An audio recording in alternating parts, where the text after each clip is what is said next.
I'll just be like, thank you.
I was like, where did he go? I was like, that must be him.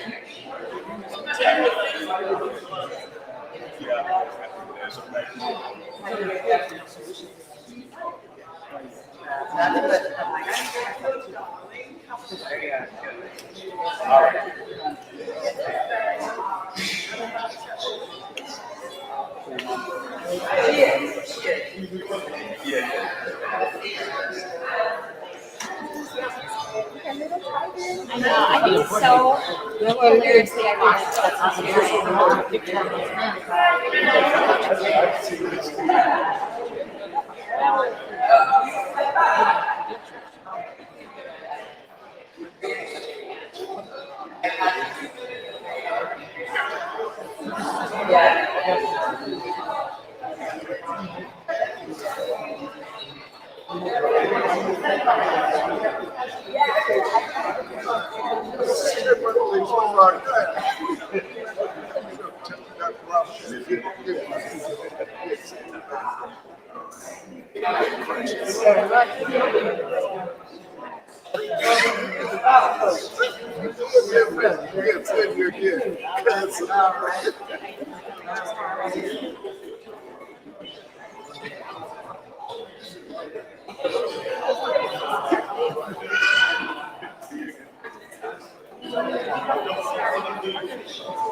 Hi, how are you?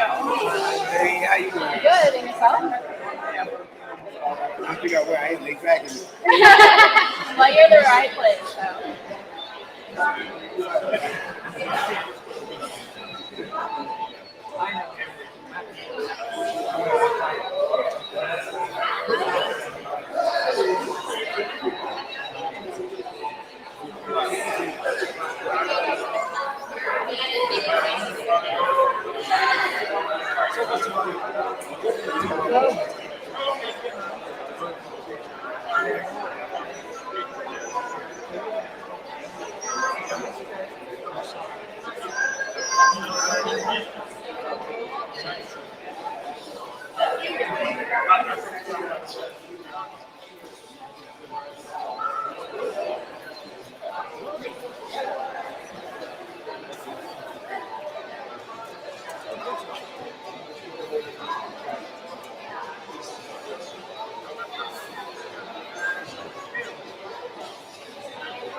Would you help me with something? We're gonna get so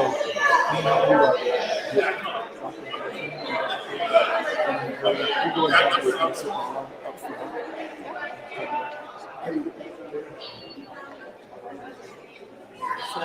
Yeah, miss me. That's all right. We'll just go. Yeah.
Good evening.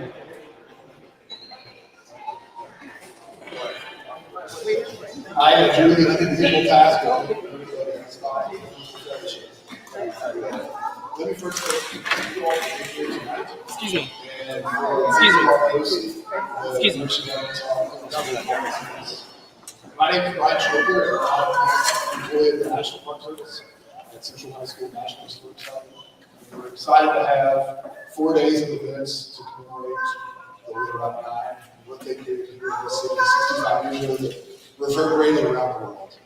And we're fortunate to have one on this panel to discuss a very critically important issue, mental health and wellness. We could not do what we do without the support of our partners. We're grateful for them. If you would like a program, or if you would, if you're more techie and you want a QR coded poster, we have these over here because we want you to be invited to events tomorrow and Saturday and on Sunday. But without further ado, it's my pleasure to introduce the Dean of the University of Arkansas Clinton School of Public Service, Dean Vicki Soto.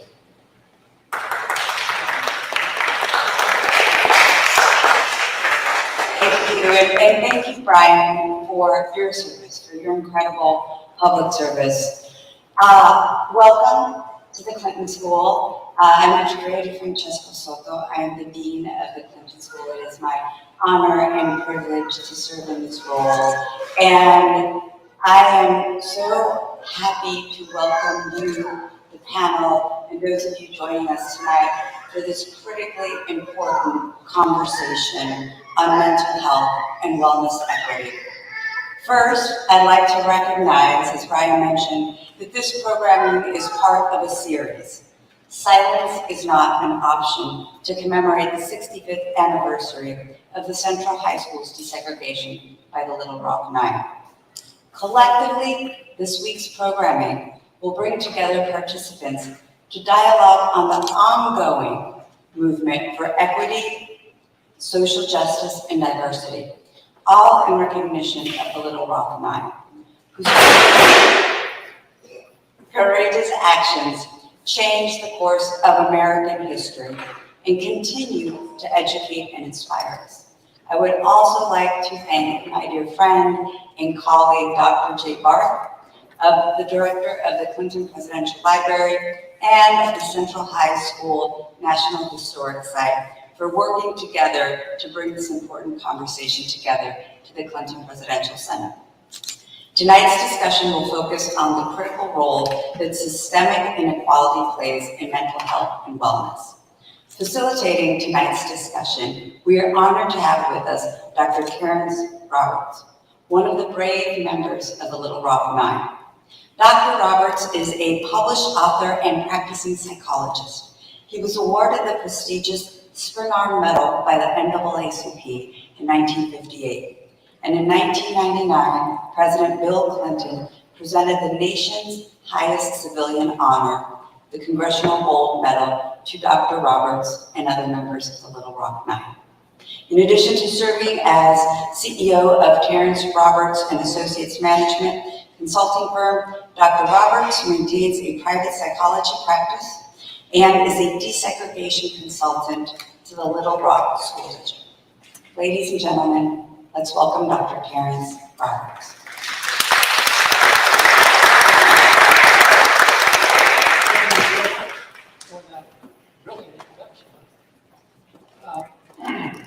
I don't know if my microphone is on. Okay, there we go. Sound. So basically what we're going to do today is talk about the causes of mental health. And tomorrow, in part 2, we talk about, okay, now that we know what's causing this, how do we treat it? How do we fix it? None of us have all the answers, by the way. So if you come to our, I'm expecting to have access to everything you need to know. We will tell you what we do know. Tonight, and we have lined ourselves up alphabetically just by chance. Broussard is on the end. Very much. Okay.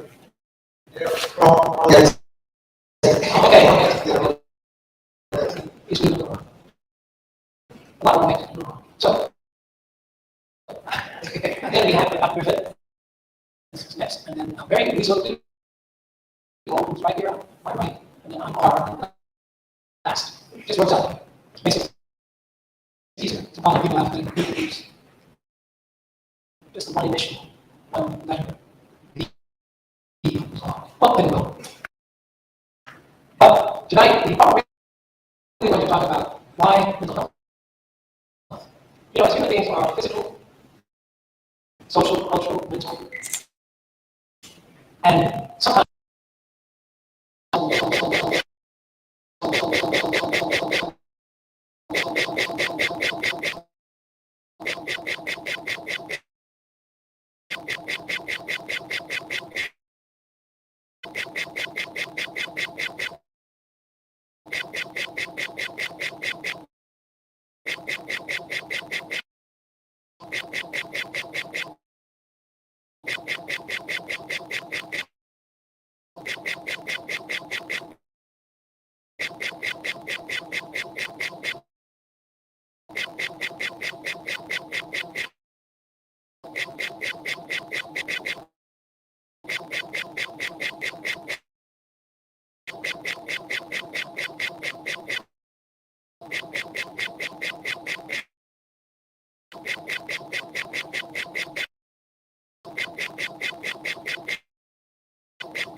trauma that I didn't talk about, kids suffering silence.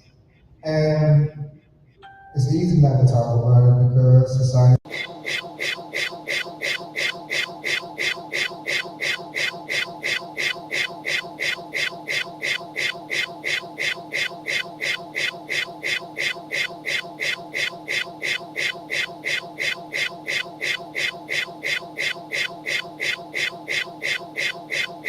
Tendency, but it affects our kids. And we know 55 growth, like a lot of people, for better economic opportunities. But it wasn't that village mentality where the block watched the children. So you rely on other people as you gain economic employment and advances, socioeconomically. But then your kids are left at the hands of people who don't have the best interest in mind for your children. And it wasn't until I started working at the VA when I got into pharmacy school in 1986. I was the only black male student out of 100 students that went into that class that graduated in 2000.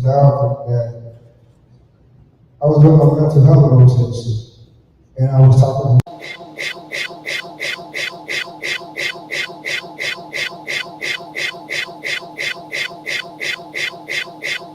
And this was around the time that they were just coming out with the PTSD diagnosis. And I'm like, okay, I can relate and I have compassion and empathy because I know exactly how they feel. Time goes on, I graduated from pharmacy school. I moved to Dallas. 2 months after I moved to Dallas, I lost my mom. She died of HIV and progressed to AIDS. So we talked about access to care.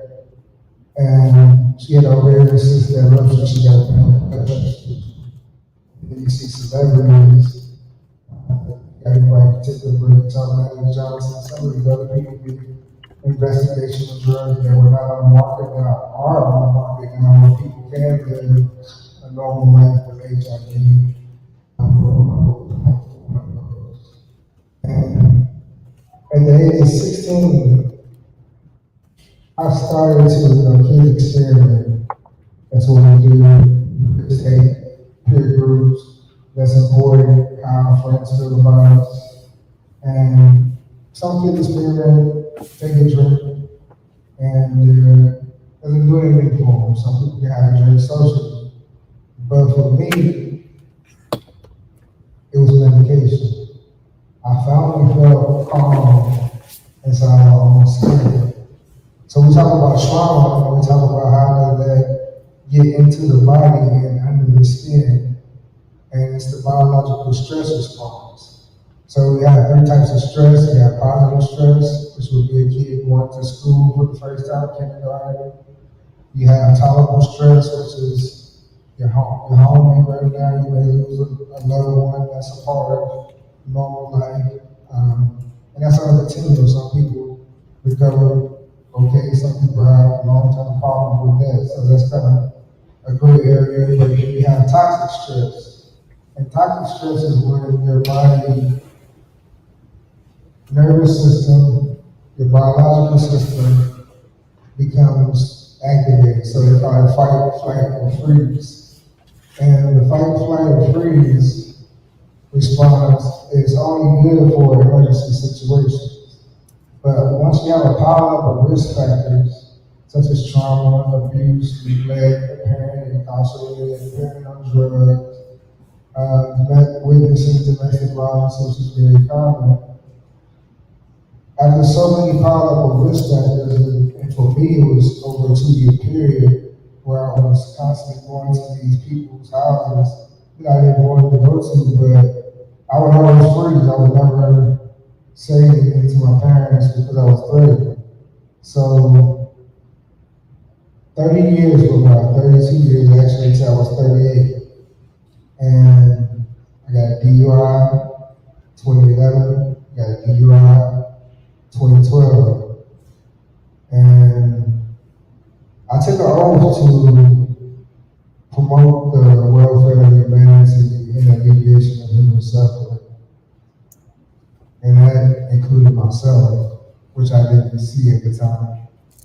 And regardless of what happened, I had to get to a point where I had to say to myself that, yeah, it's not your fault that these things happen to you. And I really didn't understand why I was externalizing it the way that I was. But it was up to me to fix it. And from there, I went 28-day inpatient treatment. I did 90 readings in 90 days. Because you gotta take the I did random drug testing for 5 years, 5 days a week. Well, it was random. I had to do 3 AA meetings for 5 years. And once I got to 7 years of sobriety, which I'm at 9 now, December 31st, Lord will, I'll be 10 years sober from alcohol. You know, God put it on my heart to talk about, well, I was going to talk about sobriety and help people to get sober and tell them my life journey. And, you know, it can be done, but God was like, no, you have to not be silent. Not be silent about your abuse. Society doesn't make it room here. Women talk about, you know, Me Too and all these things, but we rarely get black men to come forward for our young black boys. And this is a prevalent and pervasive problem in our communities. And we see our kids externalizing, but we never stop to ask them, point blank, have someone ever touched you? Have someone ever did something that exposed themselves to you? Have somebody ever, you know, we avoid these questions. And I know I'm in some huge spaces where people get gaslighted by their own family members because of the trauma that happened when they come home. The kids kicked out the house, and now society views the kid as a runaway. You know, somebody that's worthless. You know, what future do you have? But that's what people don't know the root cause of what happens to people. So when you start to talk about systemic racism, you know, as I got into studying myself, like a case study, I started, you know, to look at the neuroscience. And the neuroscience shows that early childhood trauma, we have 80 billion brain cells. So brains are built, not born. And it's the experiences, and it's the environment, and the mutual what they call servant return between the child and the caregiver that develops those neural pathways. We have trillions and trillions of connections. And once we're kids, we have simple sounds, then language, but once those are stabilized, there's no disconnecting and reconnecting. Fortunately, for our town and for our communities, there's a thing called neuroplasticity, and these is where you develop protective factors, you develop coping mechanisms, and it takes a village mentality really to have this surge capacity that we need, because surge just means increased demand. We have to build within our own communities people. There are curriculums out there where people can get certified. I'm a mental health provider with the NAMI, or child protection with Harvard, child protection with Columbia University, Dallas County certified psychological first aid, John Hopkins certified psychological first aid. But I was doing all this as I was trying to study myself and understand the root cause of how I got to the point where my life was almost over. And the American Medical Association says that it's a public health crisis. Racism is a public health crisis. So when we talk about health, there's no separation of mental health and physical health. It's one body, and your brain is the command center. And in fact, the brain requires 40% of your nutrients to fuel all your thoughts. So, for example, we have serotonin. Serotonin is the happy hormone that makes us feel well. But it takes 11 vitamins and minerals to convert tryptophan, which we always talk about, Thanksgiving, we had too much turkey, too much tryptophan. But you need 11 vitamins and minerals. This doesn't come from meats and carbs or anything like that. These are vitamins and minerals that have to come from fruits and vegetables and natural sources to convert that into your own serotonin. So, our food environment, the structural, the food deserts are a problem. Early childhood nutrition, lack of awareness, social stigmatization, and I grew up Catholic, I grew up Baptist, I grew up Kojic. And none of those entities or none of those institutions talked about mental health. Now we do have, since it's such a public outcry, and we have 1 in 5 people that are affected by mental health. So that means your parent, your child, your coworker, your cousin, somebody that you care about is suffering. Whether they have been diagnosed or not, it's a real thing. And in order for us to address this, we have to look at the historical context. And another thing that Dr. King said was, of all the inequalities, that he found that of all the inequalities, that the inequities, that the inequalities in healthcare were the most inhumane or inhuman. Actually, was quoted because it leads to physical death. And that was when he was, that's when he was in Chicago in 1966. So this has been a problem for a while. Margaret Heckler, U.S. Human Services, she put together a task force with Black and minority health in 1985. And it was only 15 years later that the federal government decided to say that, okay, this is a problem and that we need to do something about it.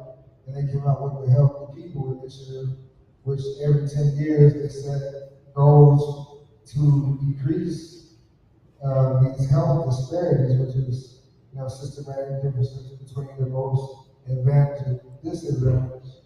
But we look at life expectancy, and you look at the most advantaged zip codes and the most disadvantaged, you might have 27-year gaps. That's what we have in balance, from top to bottom. From the highest economic access to resources, access to affordability, money, power, and to the most disadvantages. That's why it's often black and white differences. And it's unacceptable. That's inhumane to have that much of a gap. We have 5% of Black medical doctors, 5% Hispanic, about 15% Asian, and the rest are Caucasian. So we talk about trust, which is an issue historically. We talk about cultural competence, and compassion. And that's the way really all boils down to, is the compassion and patient centeredness, where a patient should have the agency and the power to advocate for their own health, but most adults are only health literate on a fifth grade level. So you walk into the doctor's office, and so many times I get people coming to the pharmacy when I'm counseling them, I'm asking them, if you know why your doctor prescribes you this medicine. They have no idea. So from what we know as healthcare professionals and what we do are two totally different things. And Sir, you have given us a lot to chew on. I appreciate it. We're going to hear from Dr. Griffen. And I like your approach and the fact that you can survive those volumes. More to come. Dr. Griffen. Thank you, Dr. Roberts, and good evening. It is a pleasure and a privilege to be here, and I want to give commendations to Superintendent Robin White and her program committee for scheduling mental health as a topic, because it is very timely, it is very relevant, especially in this day and time. So commendations, Patty, Ron, and all of those who are responsible for this program. I know you operate under the vision of Superintendent White. There are so many layers of complexities to the crisis of 57. Of course, the major focus was on the desegregation of Central High. But there are layers that were not addressed to include the mental, emotional toll, the effect on the Little Rock now. This is Daisy Bates mentions in her book, The Long Shadow of Little Rock, that psychologist Dr. Maggie Phillips Clark is a consultant. We don't know about her work, and we don't need to know about the details. But this was a traumatic event that was staged around the world. It was visible to all of us.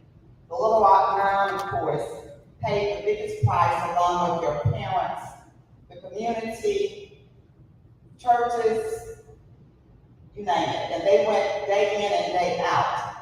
And I just want to take this time to thank you, and please join me in a round of applause to thank the Little Rock.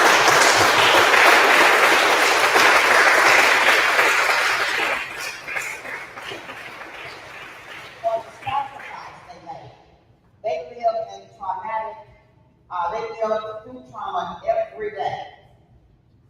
And as is also the case with the African American community, we depend upon our parents, our churches, community leaders, and these were their natural therapists who provided that support to help them to endure, to help them to survive, to help them to thrive. I don't know how you did it, but you did. Their community, what was that? Only God. But their community, the parents, served as a mitigating force for them. And that's what we've always had to depend upon, because we had no other resources. Now, one of the questions that we have been posed to address tonight on this panel is the state of mental health and wellness a product of systemic inequity?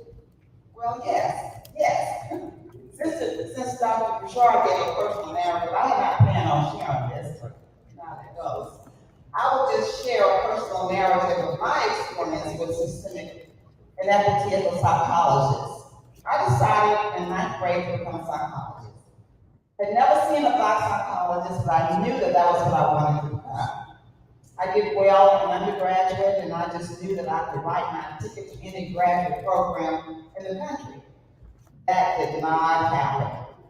At graduation, I graduated magna cum laude. I skipped my class from Washington Baptist University, PWI, the Tigers, and had not been accepted at a graduate school. My professors were shocked, and they were determined that they were going to get me into a graduate program. Well, thanks be to Dr. Robert L. Williams, psychologist who graduated from Amanda Smith College, who scored 82 on an IQ test and was told not to go to college, was an advocate for the advancement of African American students like myself to usher in that class back in the, whatever year that was, when we all entered graduate school. And I recognize him to this day. He's passed on. He continued to mentor us through the years. So I am grateful for that. But it was still the initiative of an African American psychologist that my generation, we were not the first. I am now in my, well, I started my private practice in 1983. So what is that? 39 years? Where does time go, Dr. Broussard? But I have been so fortunate to be able to keep my doors open. And when I first opened my doors, I didn't see many people like me. But thanks be to God, there are more African Americans who are accessing this service. Now, as a psychologist, I just want to bring you a little bit of historical information from a psychological perspective. Because the mental health system has been a component of oppression, discriminatory practices, and inhumane treatment. Just this past October 2021, the American Psychological Association, after they were started in 1892, I believe, issued an apology, an official apology, 130 years after the founding of the American Psychological Association. And the apology was to people of color for its role in promoting, perpetuating, and failing to challenge racism, racial discrimination, and human harm in the United States. Well, let's not applaud yet. Let me tell you why. The history is there. Shortly after the APA was founded, and I just want to add this note, the founder of APA was G. Stanley Hall. And there were so many ironies in history. G. Stanley Hall was the major academic advisor, dissertation advisor for Francis Cecil Sumner, born in Pineville, Arkansas, who became the first African American to get a PhD in psychology, born in Pineville, Arkansas. We're going to be including that in that book, Robert, so you'll be able to read more about him. Ironic that this institution that was founded by white males would somehow extend this humanitarian act toward a person of color. And he is now known as the father of Black psychology. Shortly after the apology issued by APA, the Association of Black Psychologists issued a statement. This association was founded 53 years ago. Dr. Robert O. Williams is one of its founders. And that statement, and I quote, is as follows. The APA has played a large hand in the oppression of the Black community in education, health, housing, the media, the work sector, criminal justice, and practically all domains of life necessary to thrive and for optimal well-being. Only part of the story was told by APA. Our Black psychologists came out with the full story. What was also not included in that history was the fact that the American Psychological Association initially established a racial hierarchy trying to prove that Black folks were inferior. Those were the early research studies that were done by psychologists and psychiatrists, trying to prove theoretically. And some of you in this audience are psychologists. You remember Arthur Jensen? We had to study Arthur Jensen that first year. I could not believe it. I could not believe it. Nevertheless, it was not proven, and we knew that. But let's go back to slavery. Have you heard of Samuel Cartwright? Physician, psychiatrist who practiced in Mississippi, Louisiana, Alabama. I don't think he practiced in Arkansas. But during the days of slavery, he coined two terms for enslaved individuals that were mental diagnoses. The first one was drapetomania. You know about this. A runaway slave was considered to have a mental diagnosis. Harriet Tubman would qualify for that. been beatings. Another term that he coined was disaffection Ethiopia, and this would have been the classification for enslaved individuals who did not want to work, and the treatment of that was harsh labor. So, the question is the mental health system guilty of systemic inequity? Yes. Now let's fast forward. What is going on today? There have been some improvements made, and later on during this panel discussion, I want to share with you some bright spots, even here in Arkansas. I'm going to share that later on. Like I said, a few more things I want to share before I pass the mic. Most African Americans are undiagnosed, misdiagnosed, not treated, lack insurance to cover services, don't know how to use insurance if they have it, and in many cases they receive a more severe diagnosis such as schizophrenia as compared to whites who are more likely to be diagnosed with bipolar or depression. But they see our behavior as being seriously mentally ill, and schizophrenia is a diagnosis that is frequently used. We're least likely to receive services in an outpatient clinic, and we receive services primarily where? Would you guess? Hospital, in the emergency room. That's where we first show up for treatment, in the emergency room. Crisis oriented. Well, there are reasons. Because the system has not been inclusive and welcoming of people who look like me, both at the treatment level and both at the educational level.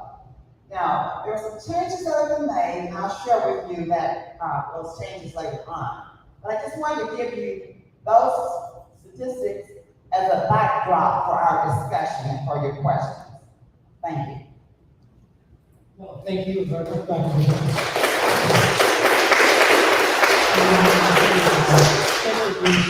The whole area needs exploration, and that is the historical record. Because it is still those examples you gave, just touching the surface. And now we'll move on to our next panelist, Mary Liuzzo, and her experience is powerful in its own right. She started off in this business we're in now as a 17-year-old, but there were antecedent factors that got you into that, so you'll experience that. First, it's a pleasure and an honor to be here. I'm fortunate enough to have my husband for this time. I've been here several times. This is the first time he's been able to be here and experience Arkansas and amazing people that I know here. Interestingly enough, I'm in the middle of a pretty significant mental crisis that started with isolation during COVID. I live on the West Coast almost my whole life. Certainly, I call it my Alabama family, but my work has been in the South. Retelling the story of my mom and getting some sense out of it, some of the things that happened that have made sense. But I got to tell you, my mom trained me once. She said to me once, I was reading the 17 magazine, and she said, "Mary, have you ever wondered how you would feel if you didn't see any pretty white girls in your magazine? Did you ever think how you would feel if you couldn't find a way to make your hair look good, like your hair looked good?" Well, I thought about it, and I didn't like it because it made me uncomfortable. But I did think about it, and it sort of trained me, so when I come into a room like this and I want to know what's missing, I want to know where the white people are. But I can count on it. I can count on it. If it looks good for anti-racism, they won't be here. It's not, oh, I want to tell you, because of what's going on with me now, I may repeat myself, I may hesitate, I may freeze up a little bit, and I just ask you to bear with me because I think it's important, and I want to say it, and I don't want to be silenced by my own fear and my own mishandling of things in my life. I thought I could settle things with fear and things. I thought I had it all settled. It was all neat. As soon as there was enough space, boy, was I ever wrong. I'm not sleeping, you're having trouble with talking, communicating. The problem with it was that the more isolated I got, the more isolated I wanted to be. So when Robin called me and asked me if I wanted to come do this, my first response was, no, I'm not up to it. But I had to come. I had to come for me, I had to come for my mother, because I'm hearing on her book.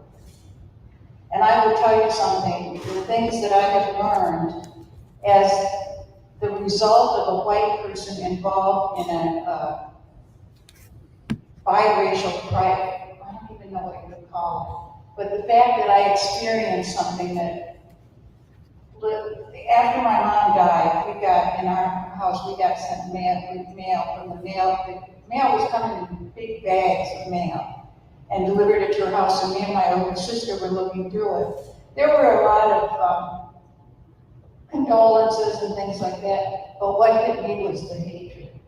Never in my 17 years had I experienced, nothing like the worst hatred I had experienced in my life was that me and my brothers were fighting. I hated them. As a white person in Detroit in its golden days, I didn't have any complaints. But the hatred in those bags, they wished hate, the abominable things they wished on my family, my friends, my mother, and the people she went to help. That was their big help. You know, she abandoned us to go down to Selma and help people get involved in something she had no business to do. That's what I was told every time. Not every, I'm talking about a specific type of people. My mom would always kind of tap me on the shoulder, oh, back to the mail. We'll get there. When we saw this mail, as I was being just so stunned by the hatred, it was like my mother would come along and tap me on the shoulder, and she says, Mary, the people I went to help know that hatred every day of their lives. It happens to them the minute they walk out the door because of the color of their skin. So that's what I had that they didn't have. I could hide. I didn't have to tell anybody anything about my past, or my history, or my mother, or who she was, or how I felt her, if I didn't want to. And that's what I did for a long time. I sort of crept out the room. Was this a safe place? Now, it's very unusual for white people to worry about whether they're in a safe place or not. It goes on and on and on to ask the question, is racism, is mental illness, and somehow anyhow tries with racism, it's almost like, they don't want the answer. They couldn't ask the question.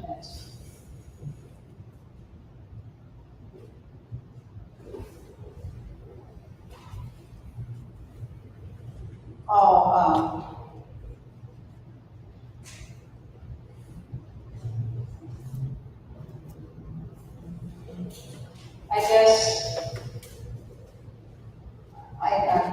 I'm stuck. Take your time. There's a lot of others to say, take your time. There were so many things like that, and so many places and times that I realized that I could get away with it, but I had my mother there tapping me and telling me that I couldn't. My mother, the only reason my mother, this is one of the things we heard, so forgive me, because it's kind of, the only reason white women came down to Selma to help was because they wanted to sleep with white men. And they were all white whores. And we questioned racism, we questioned the impact of racism. The constant, I had a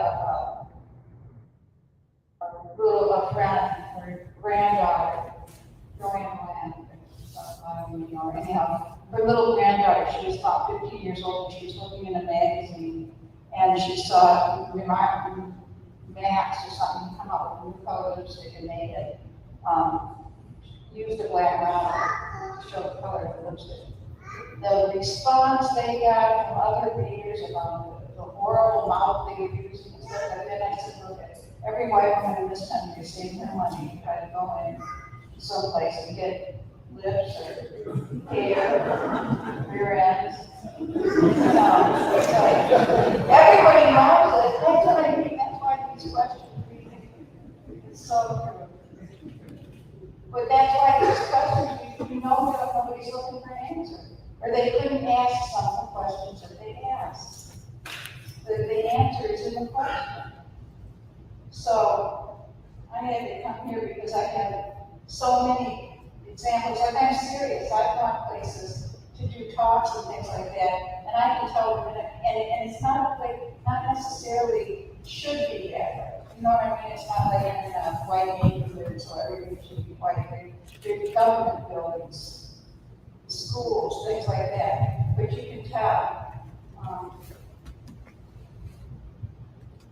One of the things that people are asking, I may have just said this to you. This is the is why did your mother go down south? Which it sounds like a question, but it's not a question. They're saying your mother abandoned her family to go down south and get involved in something she had no business being involved in.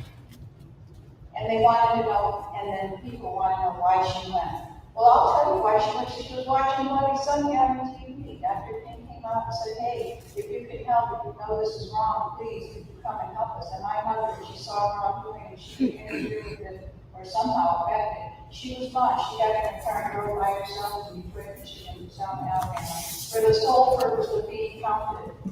You don't have to go and have a voice based on some heroism or some heroic act or some desire to go out and demonstrate. You can vote and you're being heard.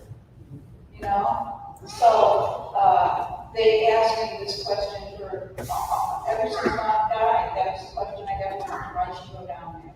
And it hurts because I know what they're saying, I know what they're trying to say. I went down south because I wanted to find out what the people who were spent the last day with my mom were like, what they had to say about her. And somebody introduced me, and the person would throw their arms up, embrace me, and start crying. And this is to this day. To this day that happens because I'm Liuzzo's daughter. How much she meant.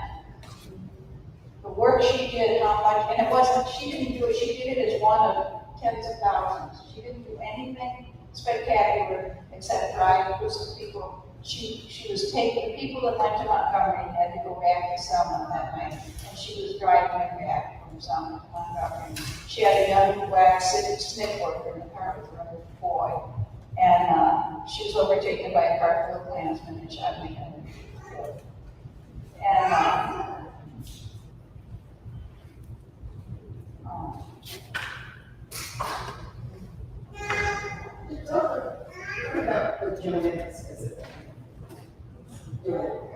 oh, Joanne Lander, she lived mom and dad, they stayed at the Carter homes. The people that are coming out, they help. And mom's was staying in the union next to where Joanne is. So these little girls, she was about 14. No, yeah, she was about, they started going through mom's purse. And she said that the reason they were going through her purse was because they wanted to see her get mad at them because they'd never seen it.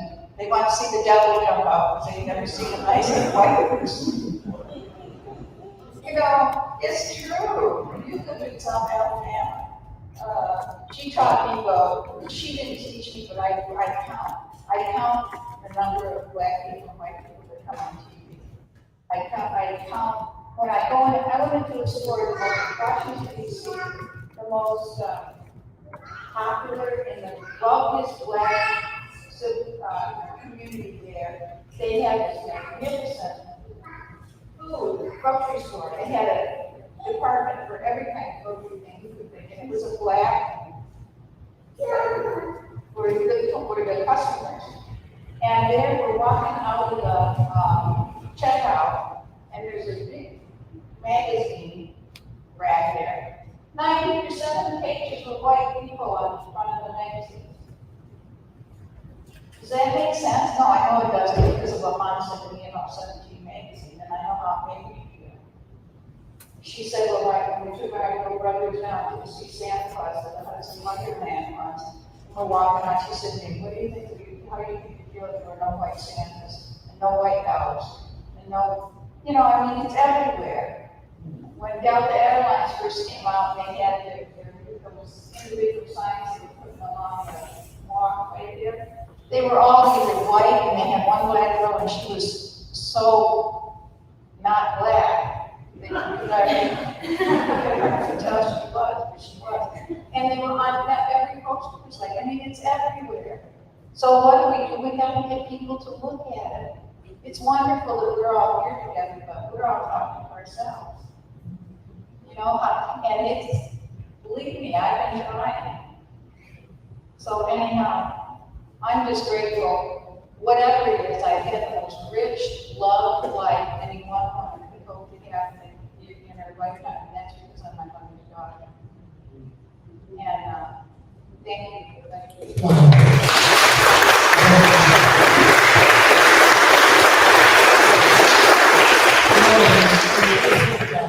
What a panelist has done tonight is to share from the inner being, all three of you.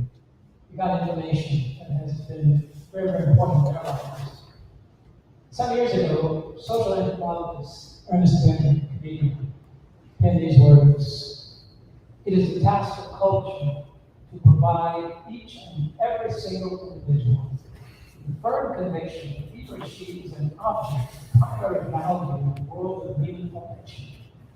Now, when that doesn't happen, of course, mental health is one of the first things impacted. So the big question is not, does racism affect mental health? But how and why have so many people, especially people of color, managed to survive in spite of the fact?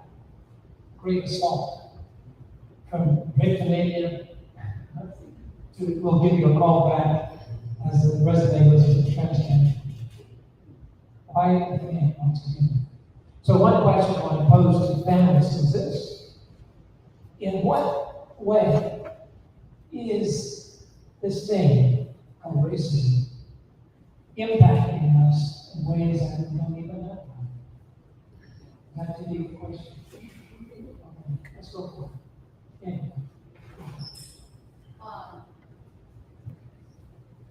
She's asking me to repeat the question. And I'll try. In what way? The things that I was talking about, magazine covers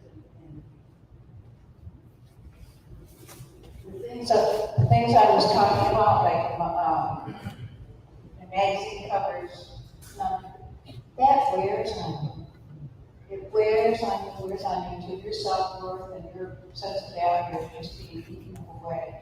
It's like somebody taking it. I never have gone into an office, applied for a job, and worried about the fact that maybe they don't have it in life. Never had. But if it did happen, it would wear. Look at the news. It wears away at I mean, there's the big picture, but on an individual basis, and that's part of what's happened to me, is we're recalling of all these things that have happened in these years that I haven't taken care of. Where's you down? So I can't rest at night because I'm haunted by those things, whether I know it or not sometimes. It's not like it's a blatant thing, but you just feel it. I think it wears away our young people. Almost as if conscious of. Yes. Yeah. Okay. Okay. Yes, definitely, racism has been living Black in America.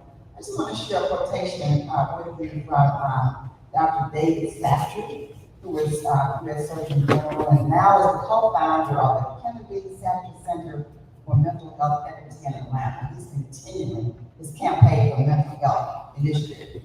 And he states that every person, regardless of race or ethnicity, should seek help if they have a mental health problem or symptoms of a mental disorder. All Americans should have access to quality medical care. All Americans are entitled to affordable medical care. All Americans should have access to quality mental health care. And all Americans should be entitled to affordable mental health care. Yet access is a challenge for a number of reasons. You name it. Economically, educationally, and we see a reversal of that pendulum now, the de-education of Black and brown children, healthcare. The healthcare system is in a crisis for everybody, and especially for people of color. If the larger population is suffering from recession, Black and brown people are suffering from inflation. If the larger population is suffering from the flu, we have pneumonia. It's compounded, and that's the reality of our existence here in America. Look at what is happening in Flint, in Jackson, Mississippi. We can't even get clean water. You name it. We live in such a town where there's toxic waste, fumes that increase health problems. We die at an earlier age. You name it. We're there. So yes, we are impacted. And later on, I know we're going to talk about those protective factors in terms of how we're surviving. Yes.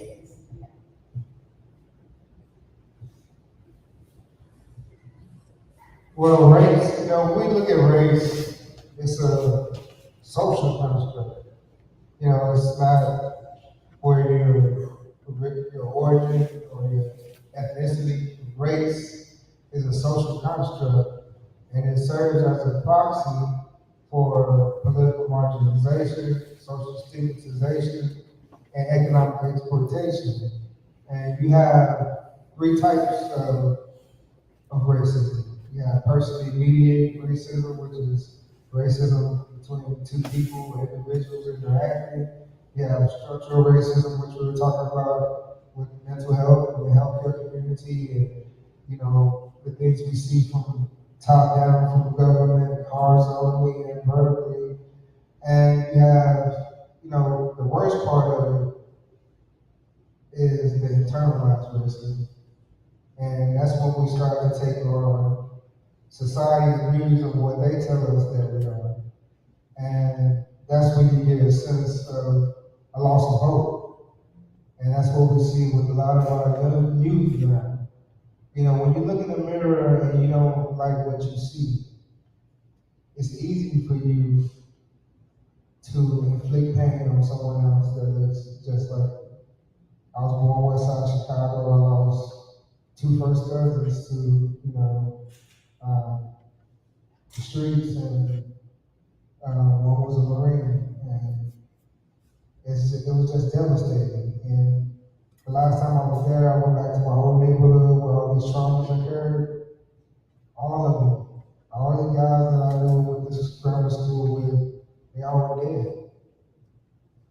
And I was 44 at the time.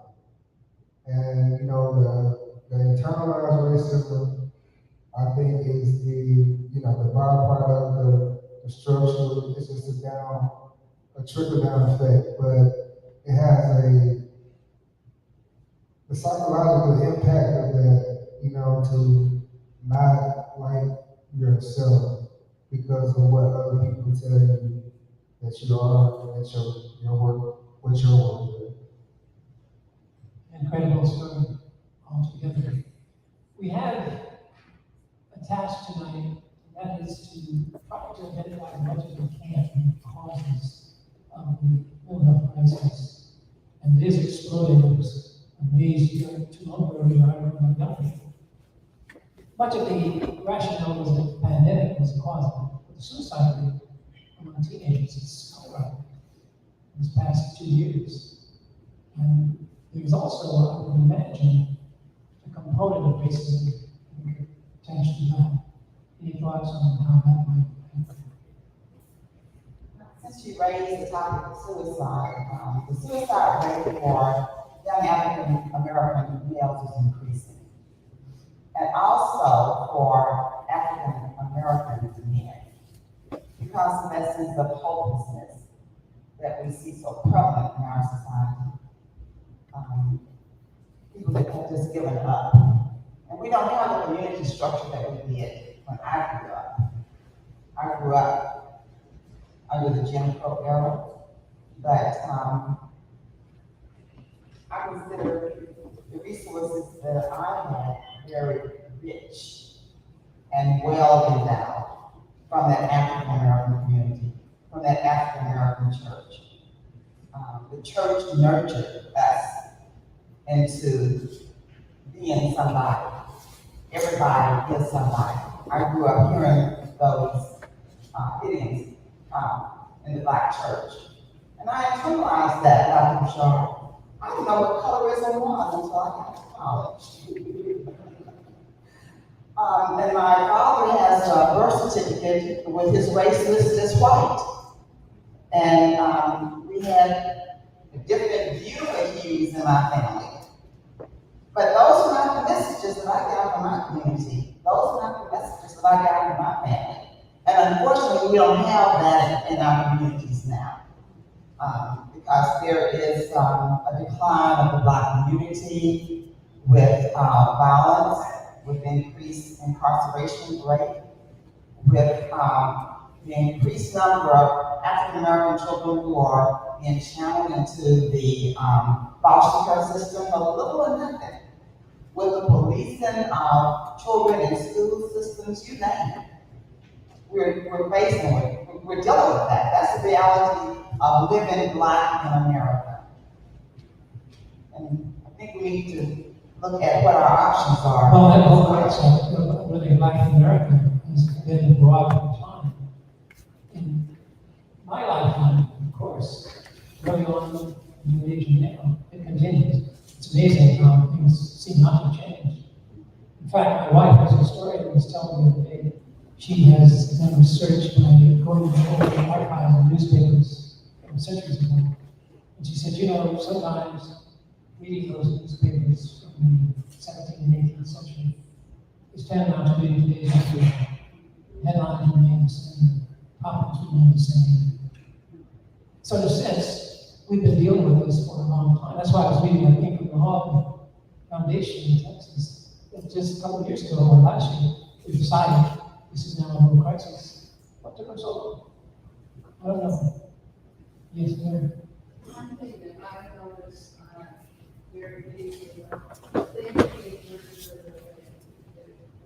rich and the poor is getting bigger.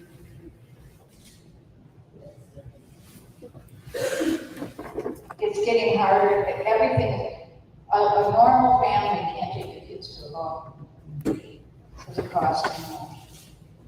Jobs are being given, I don't know, I think it has to do with the same old stuff, but somehow it's become the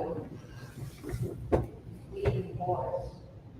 I mean, No, I think you're right. So the question I want to pose to the panel based on that is, why is it that this hasn't gone away? Why haven't we done more about it? What is the block? I've been asked so many times. That's very good. I have been asked so many times if my mother being killed in Selma affected my feelings towards Black people. I said 3 white men killed my mother. But that's legitimate in those people's minds. I mean, even if they don't know they hate, they believe. And even a lot of very, very well-meaning white people are doing what they're doing so they can help the poor Black people. So they can help the stupid Black people. So they can help the lazy Black people. And I don't care what, like I said, my mother was killed by 3 white people. I was 17 years old. What are they going to do with white people who worse than me? Can't be done, but they believe it. I think the answer is white supremacy. And I think that also is a diagnosis. It's diagnosable. White supremacy and all the behaviors that go along with it and all the destruction that evolves from it. And it's inherent in the fiber of this country, of the world. And it's not going away soon. So if what you said is true, I do believe so, it is here to stay. Here to stay. Does that mitigate against any strategies to change? We've always lived through white supremacy. And we've always had those protective boundaries. I just want to share with you what we're doing in this community. I mentioned that the landscape is changing somewhat. And we just forge ahead. I didn't say earlier that thanks to the work of Dr. Robert O. Williams, I was the first PhD clinical psychologist to graduate from the University of Arkansas. Since then, we have had a growing number of African American psychologists in Arkansas, such that we have established an association. Where there are numbers, there is power. And we work both sides of the aisle. We have some members of our association here tonight. Stand, please. We're in the house tonight. Others are hoping to be here.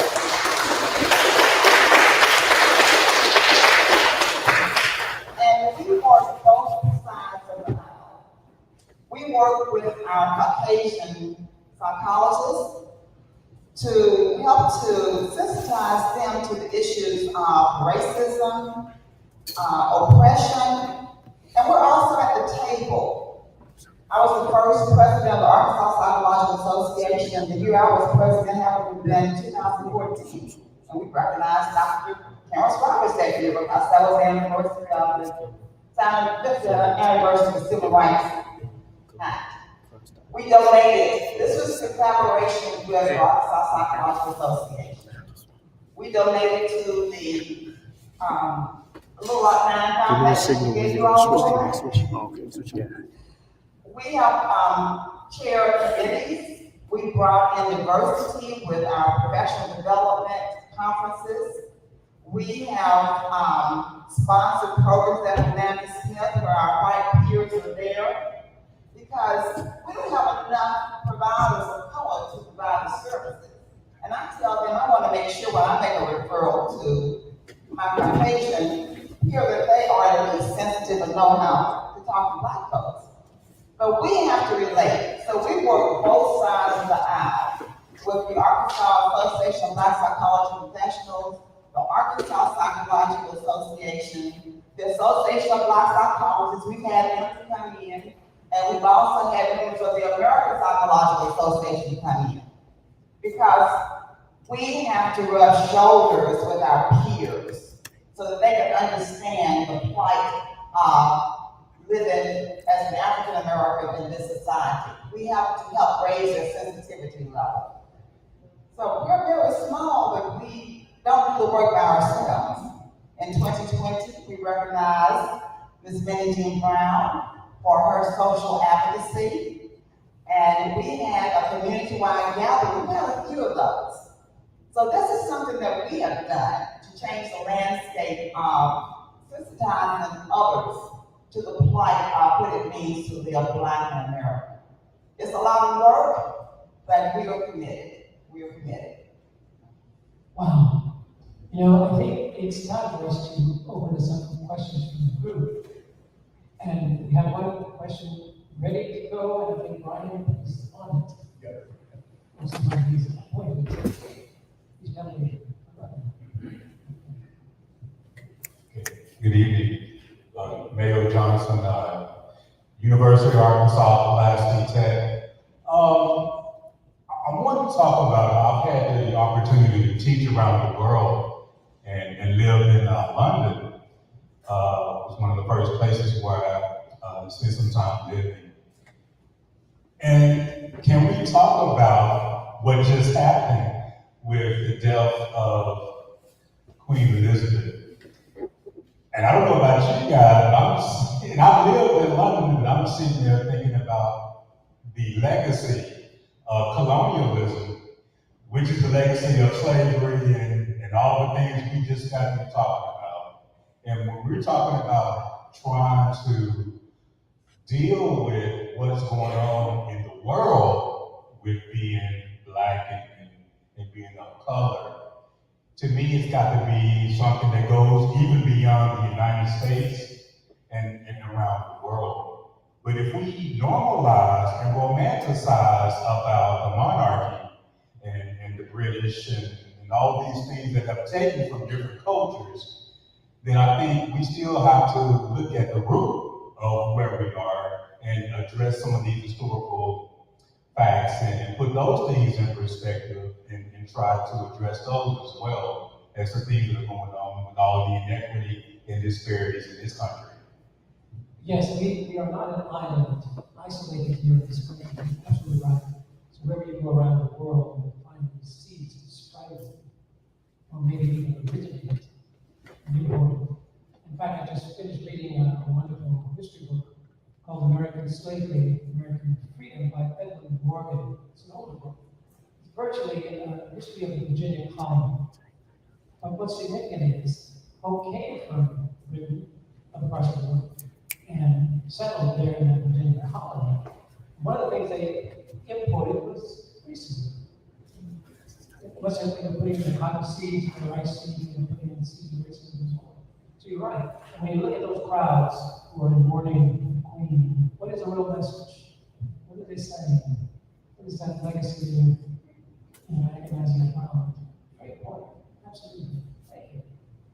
Okay. Vote for the group now. What is the second question? Whoever has it, stand by. Yeah, I have a question. Earlier you said you were talking about internalized racism, right? So when you start talking about, I guess my question would be on the impact is when you start thinking about, when you start thinking about the fact that you have a worldview that's created among those people who are experiencing, racism, when they grow up, or they're impacted this way. How does that shape their worldview? Like a young black boy, a young black girl, you are being in the night. How does it impact your worldview at stage? That's a very good question. And I think differential based on the person and all that others talk about. I just want to say this, that when you think about responding to racism, we all do it through a separate lens. I see it through a certain lens, you see it through another lens. But whatever that is, that tells us what we're going to do about it. And what you were saying about internalized racism, sometimes that's positions people will take. They will take that all in and own it for themselves. I must leave what they say I can. You don't have to. You don't have to. We'll talk some more about that. It's like I was saying, structural racism, it starts with the society's view, value, and norms and things that they reiterate constantly through media channels, through things she was talking about, like magazines, and it's been going on forever. So you have oppression, you have poverty, you have a lot of things that are powerful risk factors that kind of just bring you down emotionally, spiritually. And then eventually, you get to a point where you see others around you. So we're used to survive, not thrive. So when you get to a point where you're just okay with surviving, it's day to day. And a lot of times just, whatever the day brings, this may be my last day. Y'all know in Chicago, there were kids shopping and putting caskets on Lilleboe, 18, 19, 20-year-olds. So this is the internalized racism, like Dr. Robert said, you can either accept it or not. But when you live in a 13-block radius and you've never been out of there, and that's all you see, there's some programs I know recently they were trying to get some of the kids in Chicago just out of that west side and south side, to see the rest of Chicago. Chicago's a beautiful city if you get a chance to, but they don't feel comfortable. They feel out of place, and they're treated like they're out of place. So then, you go right back to where it's comfortable, but it's not safe. And it eats away at your very, your fiber of your being. And then, you may lose a friend, lose another friend. So what's my life trajectory? I don't see any hope. Everybody around me is it's gone. And, you know, you get to a point where you're very defensive to the point where you're ready to, you know, act out immediately just for protection for one reason. And then another reason is because, you know, what college is not even in my thought process. A family, a wife is not even in my thought process. It's just the day and getting through the day and, you know, trying to survive. So we, you know, if we can keep a mindset of trying to thrive, you know, get to a point I'm surviving now, and that's my life journey. You know, I'm still doing a lot of work, but you know, it's not how you start, it's how you finish. And you know, the entire racism is not innate. It comes from the larger society values, norms, and you know, the things that we see from policies to lack of things aforementioned. Recommend the book Racial Scripting by Dr. Robert L. Williams, who has conducted a research study showing how white children are socialized to be racist. It's an evidence of racial scripting, racism learned at an early age.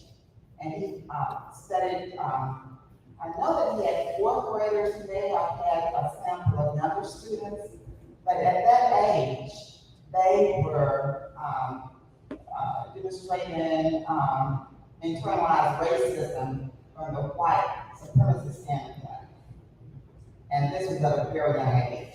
They're taught this at an early age. That's all the evidence that you're talking about, internalized racism with Black Indigenous people of color. But internalized racism has also been demonstrated, proven through research studies. And that's the book that I would recommend. Question number 3. Good afternoon, y'all. I have one question. This pandemic has been hard on everybody, from being shut indoors and having a number of very violent deaths broadcast on your TV screens and on your computer screens constantly. And then when you're stuck indoors, I've been reading a lot, and it's been taking me down this wormhole. I'm expecting my second child, and I am scared as hell. I look at late maternal rates. How do you heal? How do you move on? Even though you get this bombardment of bad things constantly, and still being somewhat in a pandemic or trying to come out of that isolation and moving forward. What can you all recommend as a healing mechanism? You know, that is a very good question, and you've given a prologue for tomorrow's session. Because we do intend to talk about various and sundry ways of confronting these issues of mental illness and mental health. We will not avoid answering your question tonight, but we'd like to say that our main focus here is to simply look at the causes, the root causes, and then, oh boy, by tomorrow we'll have enough information to start building. Well, we may even hire if you don't write a book, who knows? Yes.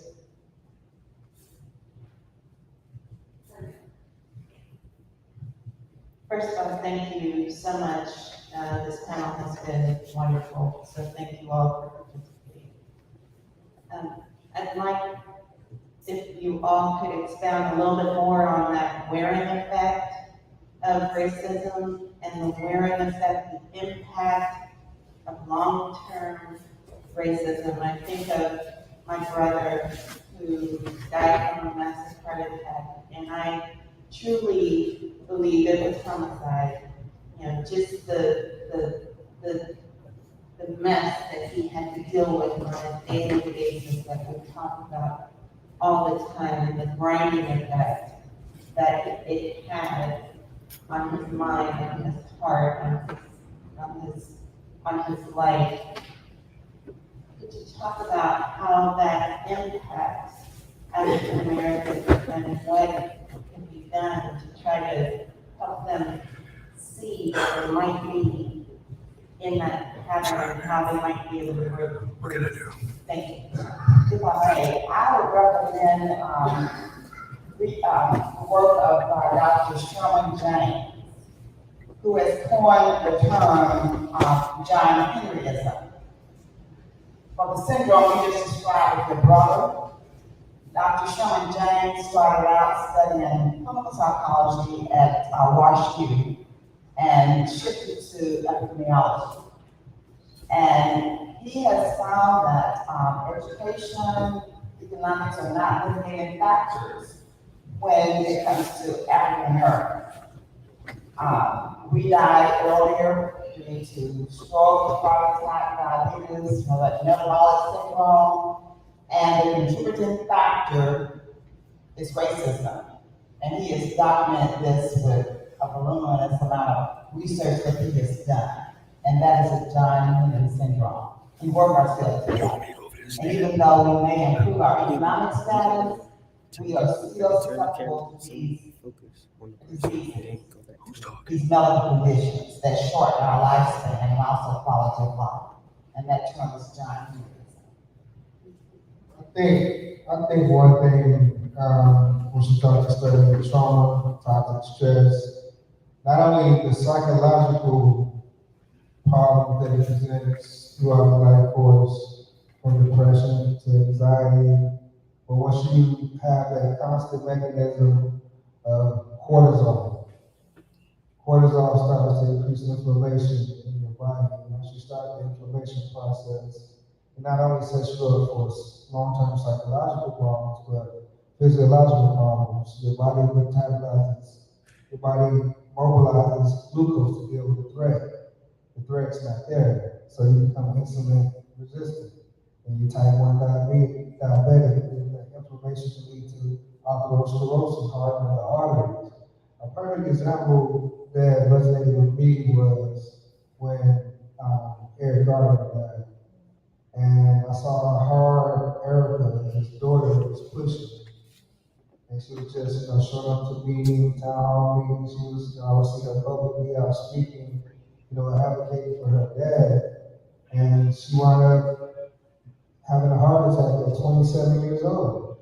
And I think that was directly correlated. We don't know about God, but that was a contributing factor that constant toxic stress, it does break down the body and it does cause physical disease. And another question from the audience. Yes, ma'am, this one from you. I'm glad you brought that up as far as the insulin. Just a question about that. Is there something new that they're coming up like diabetes 3? That they're saying that the insulin, it also affects the brain, or is that now considered to be like a diabetes 3 versus, I don't know the number actually, but how whenever what's affecting the body to cause diabetes is also part of affecting the brain, where it's not being able to reproduce whatever it needs, so therefore the memory starts to fade as well? Personally, I haven't read a lot of research on that, so you kind of like me, but I hadn't heard of the type 3 diabetes, but I can understand how that can be correlated,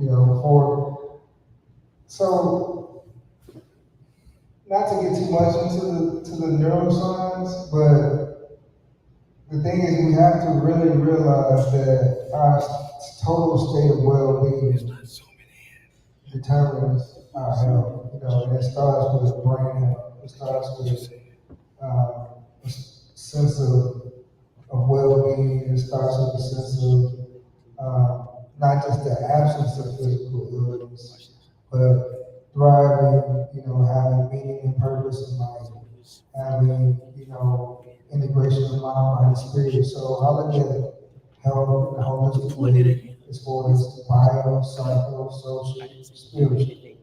And as far as the type 3 diabetes, I have not really heard much about that. So that's something I'll be looking into. Thank you.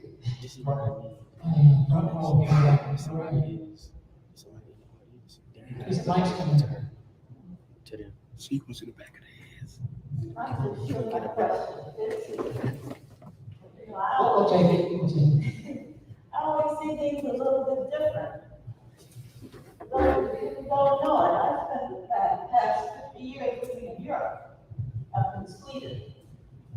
So when I cross the waters to the land of my people, It's too different. I discovered everything is everybody is in the black and white.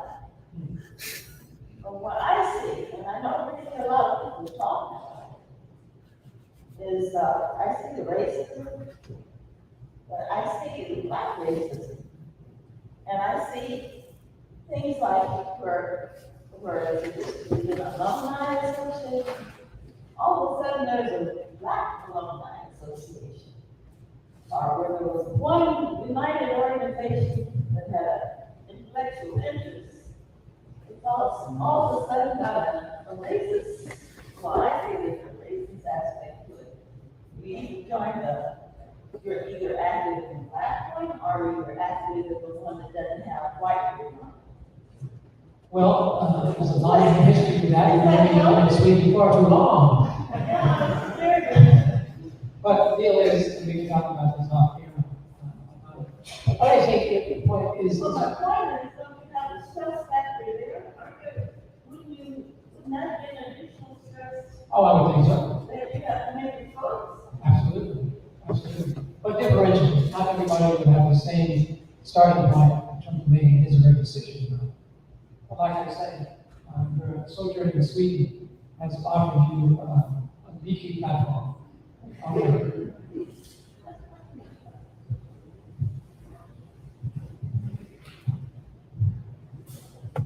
Good evening. I heard you all mention some things about protective factors, and I'd just like to ask you all if you could go a little bit more into what you're considering those protective factors for our community or for children of color in particular. And my question comes from my background in working in school systems, because I see so many children, so many of our children who have no coping skills. They're having a lot of difficulty, being exposed to so much trauma during their young lives. So I'd like to hear a little bit more about that. So what I'm hearing, and it's very apropos, is that we all agree that there are direct causes, visible, and impactful, of all experiencing themselves as individuals. But what we really want now is, well, ooh, this stuff. I understand that. And like I said to the earlier question, we're not going to delve into it depth tonight, but tomorrow. And that's an old American commercial thing, like, get you to come fast. Until he's tomorrow. No, not necessarily. But we are going to talk about that. Technical factors. Take it with me. Well, there was a cohort study done over 30 years, and it showed that it was two things, despite a lot of the trauma and the things that you're talking about with the children, as they graduate into adulthood, those that experience the same types of traumas and the different trajectories. And they show that the ones that were most successful and were able to be productive citizens later in life had two things in common. And that was a mentor outside of their parents and a sense of spirituality. Those two things. So, you know, a lot of, like you said, it's a lot of children, you know, that are latchkey kids, single mother homes. And, you know, so we need more mentorship, people standing in the gap to help our children, to buffer them and scaffold them to get them back on the right trajectory so they can get their optimal development. So that's one thing. You know, I'm sitting here thinking about my own trajectory, having been through the crisis, but even before that, and I tell people, it wasn't protest at Central, I got chased by people who wanted to kill me. I was running away from trying to kill me as a young person. But there were protective factors around. One of the leaders, especially was the family and the church. Very, very powerful influences for me. My mom totally advised me. I don't know where she got out of her visit. She was full of it. She read a lot like that. But she told me a couple of things I'll share with you that were very important. She said, first of all, you have to know who you are. I was very clear. You have to know who you are. In other words, other people can't define you. If you take charge of that, you made it yourself. And that may not seem like much. It's powerful piece. Years ago, I was practicing psychology in Denver Valley. And my secretary made the appointment. I hadn't met this woman. She came in for a session. And as the secretary escorted her into the office, she took one look at me and she stopped. It was as if an invisible glass partition had dropped. She says, I might as well tell you right now. I don't think I'll be able to work with you because you're wrong. Now, had you been a therapist, what would have been your response? How would you have felt about that? My response, based on me knowing who I was, and that is I'm Chen Roberts, I treat all people the same. I stood up and invited her in. I was emotional. She sat down and stayed longer. I just talked. My talk was smoothing, soothing, soft tones to kind of calm her feelings. I wanted her to stay there because she obviously didn't know. And we talked. Pretty soon an hour was up. She signed on for more sessions. We worked together for about 8 sessions. Now, what was the essence? She didn't know who she was, and I knew who I was. She thought she knew who I was, and she was afraid. I told that story once to a group of young black budding psychologists. Some of them came up to me later crying because what I had said to them incited some memory for themselves that they had experienced at that moment trauma from times past. And wondering, how did you so commonly do that? What were you thinking? And I said, it's all about trusting yourself. Other people can't define you if you know who you are. Other people have no right to sell you who you are because you know who it is. Is that possible for everybody? Yeah, but is it done by everybody? No, obviously not, because there's really the world of psychologists. Not everybody about that. People do the right checks. But more than that, and I've been known to treat people pro bono a lot because I understand. Many times we don't have money. But I have the information they need, so I give it to them. Does that pay off? Yeah, on occasion. I've gotten a couple of checks in the mail years later from people who were so appreciative of that. And the message is go treat somebody else like you do differently. I love this. So there's a lot of positive aspects of it. Is there a place in this world for mental illness? Unfortunately, yes. Is it caused by stubborn disease? What do we do about it? Come back tomorrow. We're going to talk about that. But we're going to start wrapping up tonight. And we're going to ask the panelists to have closing thoughts and remarks, words of wisdom, pearls you'd like to share. I'll start, and this is addressed to Ms. Marion. You're a hero to me. You're a hero to my mentor, Reverend Peter Johnson, who's the youngest of Dr. King's staff at the time of his death. When he's in Dallas, he didn't make it down this trip. He was here for the 62nd, and he always talks about your mother. He always talks about when he doesn't have a church, he does the social justice ministry for the people. But he does a couple for Black History Month, he does a couple of services, and he does, the sermon. And he always brings your mother.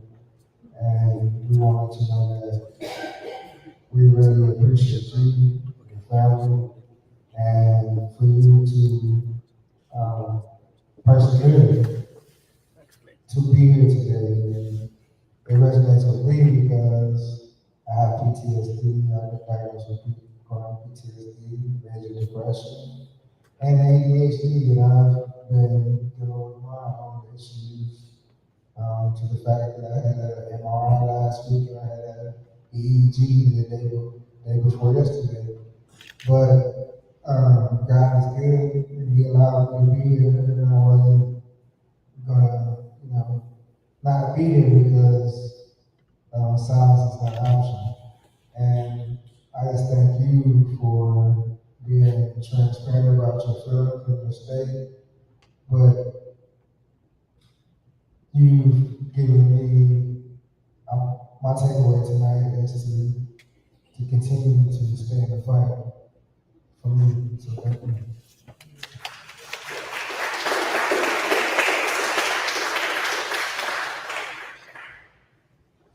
It has been a privilege for me to share this stage with such an esteemed panel members.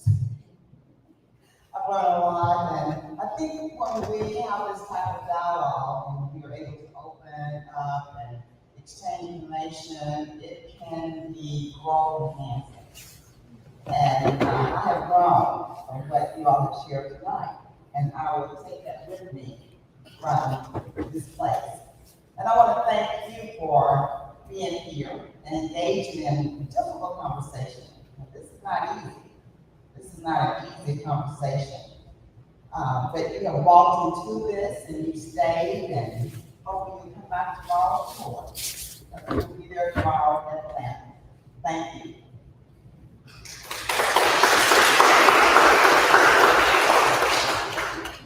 I just want to say this, I was tortured in here, I'll tell you, tortured, but we have each other. And I think that we forget sometimes to cherish, to be able to have people. That woman right there, Billie Jean, to see her, Minnie Jean, just to see her changed me. And you, I've known you a long time now, and it feels like it really came to fruit tonight. I talked to you just a few minutes before, and we have you, and you have us, and we have to, I think we have to bring that back moving forward. Probably one of the things my wife and I, on a daily basis, we worship together. One of the things we've been focusing on lately is the family of God. All of us are Jesus. No matter how biased you have been, no matter how badly you behave, you are a sister or brother. We look out for each other. We can do it. Anyway, thanks everybody.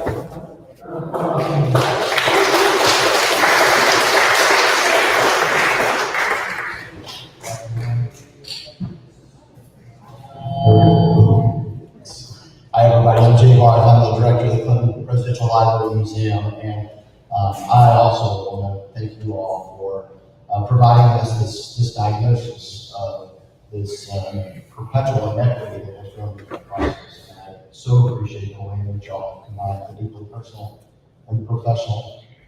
Dr. Griffen has given us all a reading list along with the political, and the way in which those things come together to create this diagnosis. And you may have heard that there's going to be a part 2 tomorrow at 1:30 at Landersmith College at the Kindle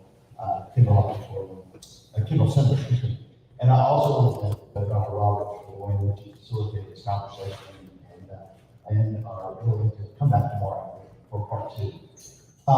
And I want to add to what Dr. Griffen said earlier about the great series of events that the National Park Service team is putting together for this weekend, and the way in which it grapples with our past, the way that ties to our current, present realities, but ideally moving us towards a more equitable future. And that's what this is all about.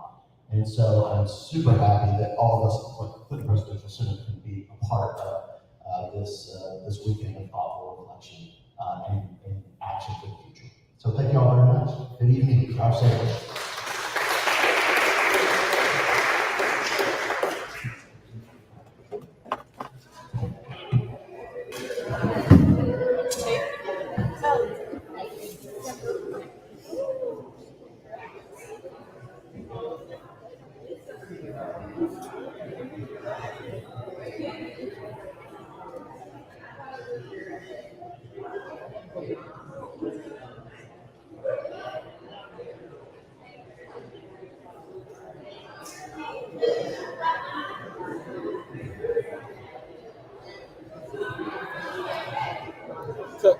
Cut your record.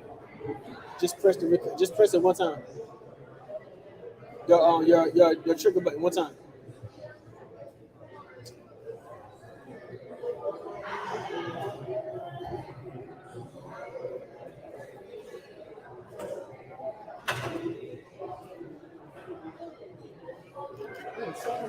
No problem, I got it.